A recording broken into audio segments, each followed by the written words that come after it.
Berkuasa langsung dari daerah Tutong bersama dengan Ernie Sofina. Assalamualaikum. Selamat pagi Ernie. Waalaikumsalam warahmatullahi wabarakatuh. Selamat pagi kembali buat Hani dan Umu. Apa khabar Ernie dan juga kru di daerah Tutong? Alhamdulillah. Syukur alhamdulillah. Ya, alhamdulillah kami semua sihat walafiat. Ya, alhamdulillah. Bagaimana pula dengan keadaan cuaca di daerah Tutong? Ya, alhamdulillah ya, keadaan cuaca di sekitar Pekan Tutong saat ini dalam keadaan mengizinkan cerah-cerah saja walaupun malam semalam hujan lebat ya di sebahagian kawasan di daerah Tutong ini. Jadi syukur alhamdulillah pagi ini kembali cerah. Syukur alhamdulillah yang mengizinkan dan pastinya pelbagai perancangan yang ingin dilakukan pada pagi hari Ahad ini. Baik, terus saja dengan topik perbualan Ketani. Memandangkan nanti ada wawancara mengenai dengan sambutan bulan bahasa ni Ernie. Jadi mungkin dapat kita ditanyakan antara perambahan Brunei yang boleh Ernie kongsikan.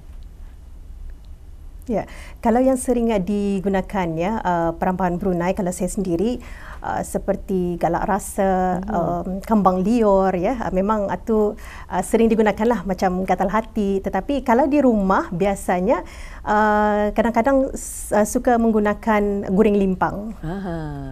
Yang mana ianya bermaksud mungkin Ernie boleh memberikan contoh.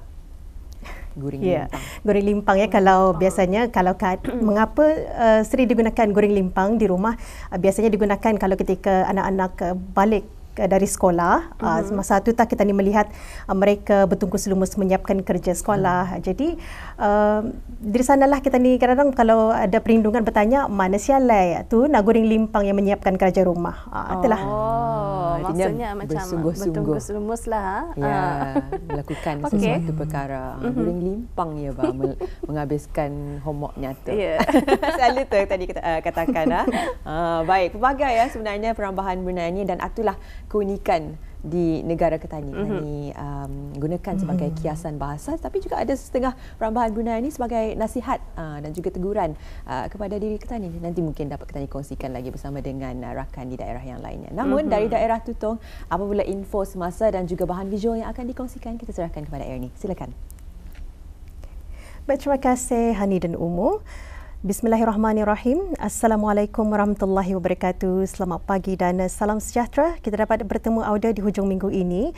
Banyak sebetulnya aktiviti yang dilaksanakan di daerah Tutong pada hari ini ya.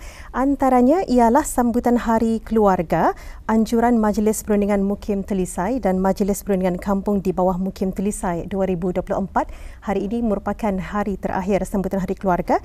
Diadakan satu acara senam robik ya, aktiviti sukan ria dan banyak lagi aktiviti sampingan yang diisikan dalam sambutan Hari Keluarga yang berlangsung sudah pun bermula pada pukul 7 pagi tadi membawa ke pukul 5 petang ya. Jadi orang ramai dilalukan untuk hadir sama-sama menyaksikan dan juga memeriahkan serta menyertai aktiviti yang disediakan ya untuk kunjungan orang ramai dalam sambutan Hari Keluarga yang diadakan di Gerai Mukim Telisai daerah Tutong ya.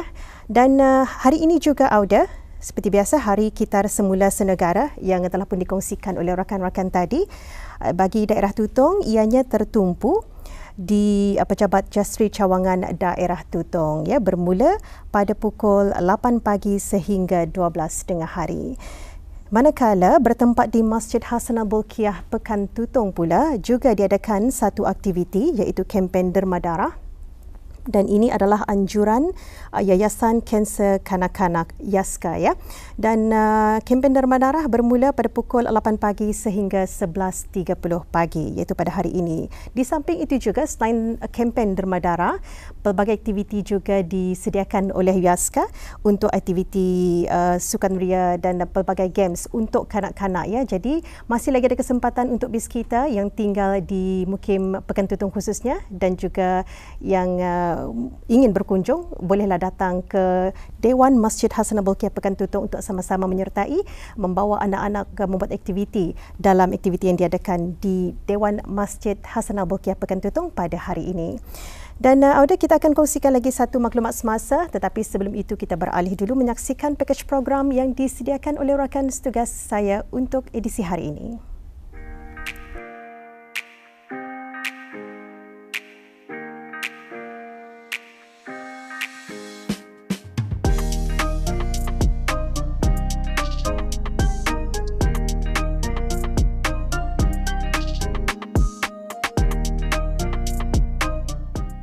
Bismillahirrahmanirrahim. Assalamualaikum warahmatullahi wabarakatuh. Audio penonton, kalau kita ni melihat ya, hutan di negara Brunei Darussalam ini memang alhamdulillah menyimpan 1001 khazanah. Memang khazanah dari hutan terdapatnya pelbagai jenis herba-herbaan, tumbuh-tumbuhan yang bermanfaat, malah juga ada yang jenis yang beracun. Namun kita ni perlu ketahui mana yang jenis dapat dimanfaatkan, mana yang jenis beracun, dan seperti lazimnya juga kita ni mengimbau pada masa dahulu, memang hutan adalah salah satu tempat yang dijadikan bagi orang masyarakat terdahulu untuk mendapatkan sumber ubatan, makanan dan sebagainya. Jadi menerusi pertemuan kita pada kali ini, khazanah dari hutan kami bawakan kepada anda. Jadi untuk itu teruskan kisah anda bersama saya.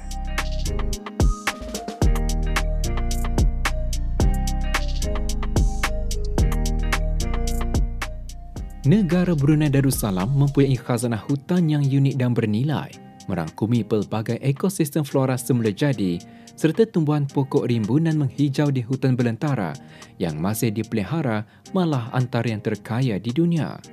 Tahukah Auda, negara Brunei Darussalam juga antara negara yang mempunyai liputan hutan yang tinggi serta biodiversiti signifikan di dunia, dengan kira-kira 72% jumlah kawasan darat negara masih diliputi hutan dan 41% daripadanya dilindungi oleh undang-undang. Mengikut kajian yang pernah dilakukan, terdapat lebih 5,000 spesies tumbuhan ditemui di hutan seluruh negara yang menampilkan akan keunikannya tersendiri. Khazanah flora ini bukan sahaja penting untuk dijaga, malah perlu dipelihara sebaiknya. Terdapat dari tumbuhan hutan ini digunakan dalam masakan sayuran. Antara yang ditemui adalah seperti langkubuk. Tumbuhan yang tergolong daripada jenis tumbuhan paku-pakuan ini tumbuh di kawasan tanah lembap. Pucuk muda yang masih berungkal kebiasaannya digunakan untuk dimasak dan mempunyai khasiat untuk mengatasi sembelit selain membangkitkan selera makan seseorang.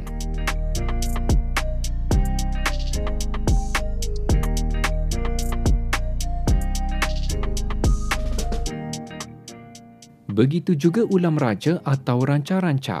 Tumbuhan yang berasal dari Amerika Latin ini tersebar luas di hutan belantara di Asia Tenggara, mempunyai khasiat tinggi dan sering dijadikan sebagai ulam-ulaman dan lain-lain.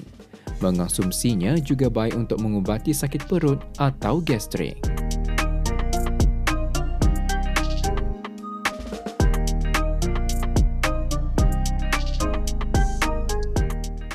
Tumbuhan bagu juga sering digunakan dalam masakan, yang mana pucuk mudanya dimasak secara tumis dan berkhasiat untuk melawan pelbagai jenis penyakit.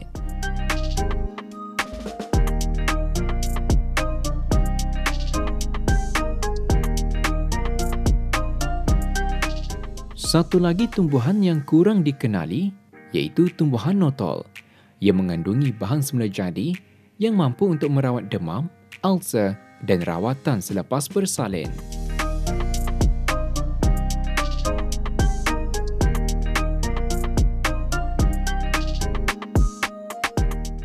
Tumbuhan yang tumbuh secara semula jadi di hutan kebanyakannya mempunyai nilai signifikan untuk kesihatan dan sering digunakan sebagai tumbuhan herba-herbaan seperti tumbuhan tapuk-tapuk. Secara tradisinya, akar tumbuhan tersebut digunakan dengan cara direbus dan ia sebagai ubat pemecah batu karang.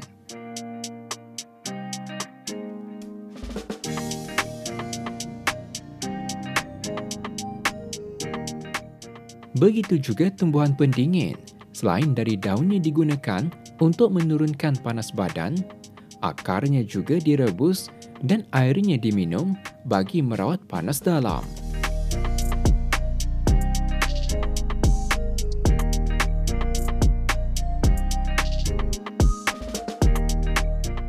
Tumbuhan herba semula jadi yang ditemui di hutan seperti sambal bagangan, daunnya dipetik dan dikeringkan beberapa hari, kemudian direndam bersama air panas. Tumbuhan herba ini berkhasiat untuk mengembalikan tenaga.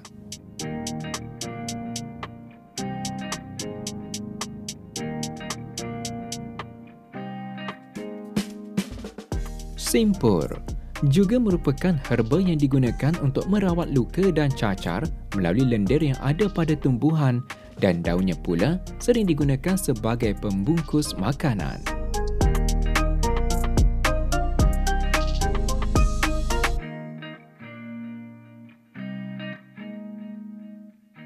Hutan belantara menyimpan sumber alam semula jadi terdiri dari pokok-pokok, kayu-kayu dan sebagainya yang berguna untuk manusia, seperti contoh kulimpapa. Pokok malar hijau yang mampu tinggi sehingga 30 meter ini, kayunya digunakan dalam pembuatan produk kraft tangan seperti sasaban. Selain juga digunakan sebagai bahan bakar kayu untuk memasak.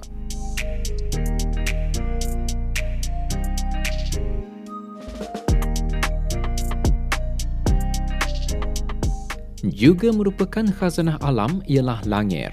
Merupakan sejenis akar kayu yang mengeluarkan bau yang harum. Digunakan secara tradisi sebagai sabun atau pencuci rambut disebabkan kulit akar kayunya menghasilkan buih dan mempunyai ejen anti radang, antibakteria dan anti rheumatoid.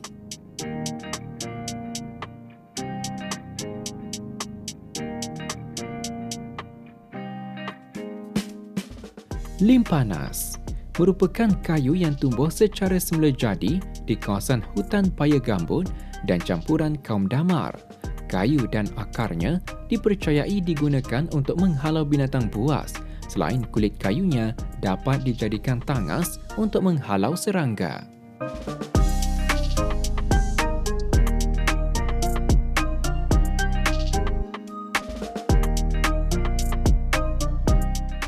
Begitulah yang dapat dilihat betapa besarnya nikmat rezeki kurniaan Allah Subhanahu Wa Taala yang dapat kita ni peroleh daripada hutan. Penerakaan dan penyelidikan mendalam pasti akan menemui banyak lagi khazanah berharga di hutan yang pastinya perlu dilindungi, dipelihara dan dijaga dengan baik bagi mengelak kepupusan flora tersebut serta bagi pengetahuan generasi akan datang. Ya, penonton, alhamdulillah, mudah-mudahan daripada pakej program kali ini dapat memberikan audio manfaat mengenali sedikit tumbuh-tumbuhan yang ada di hutan yang dapat dimanfaatkan sebagai tanaman herba ataupun kalau kita ni tahu juga ia lazimnya dimanfaatkan sebagai tanaman herba kampung sebagai ubat-ubatan. Dan selain itu juga kita percaya memang bukan saja akarnya, kulitnya, daunnya, malahan juga buah-buahan yang ada di hutan juga bermanfaat yang dapat dikonsumsi. Jadi apa yang penting kita ni perlu tahu dan menjaga khazanah yang ada di hutan kita ni, Hutan Negara Brunei Darussalam, dan mudah-mudahan pakej program ini dapat memberi manfaat pada auda khazanah dari hutan. Assalamualaikum warahmatullahi wabarakatuh. Jumpa lagi.